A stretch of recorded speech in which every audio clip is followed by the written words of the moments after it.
चुनाव के परिणाम महायुति गठबंधन खासकर बीजेपी के पक्ष में आए हैं, लेकिन इस प्रचंड जीत के बाद एमवीए पर खतरा मंडराने लगा है। आपकी जानकारी के लिए बता दें कि विधानसभा चुनाव के नतीजों के बाद उद्धव ठाकरे महाविकास अघाड़ी से बाहर हो सकते हैं। जी हाँ, देखा जाए तो यह एमवीए के लिए बड़ा झटका हो सकता है। बताया जा रहा है कि उद्धव ठाकरे के सामने शिवसेना यूबीटी के नेताओं ने नाराजगी पेश की है। नेताओं के दबाव में उद्धव ठाकरे एमवीए छोड़ने का फैसला ले सकते हैं।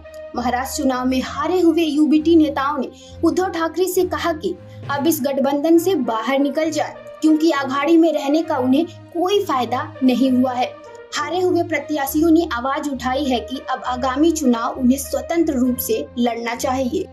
दरअसल उद्धव ठाकरे ने हारे हुए उम्मीदवारों की बैठक बुलाई, जिसमें ईवीएम की गड़बड़ी को प्रमुख मुद्दा रखा गया। इसी के साथ कुछ हारे हुए उम्मीदवारों ने स्वतंत्र चुनाव लड़ने का मुद्दा भी उद्धव ठाकरे के सामने उठाया और अपनी सीट पर महायुति से चुनाव हारे शिवसेना यूबीटी के उम्मीदवारों का कहना है कि उन्हें महाविकास अघाड़ी से चुनाव लड़ने से कोई खास फायदा नहीं मिला है। गौरतलब है कि मुंबई महानगर निगम के चुनाव होने वाले हैं और पिछले 24 सालों से उद्धव ठाकरे की मुंबई पर सत्ता रही है और इसे देखते हुए यूबीटी नेता बीएमसी चुनाव अपने बल पर लड़ने के लिए उद्धव ठाकरे पर दबाव बना रहे हैं। ऐसे में अब यह सवाल उठता है कि क्या उद्धव ठाकरे बीएमसी चुनाव स्वतंत्र लड़ेंगे?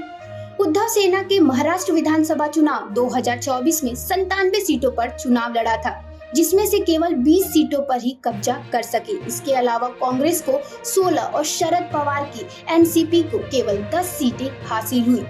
यानी महाराष्ट्र की 288 में से एमवीए 46 सीटों पर ही सिमट गई।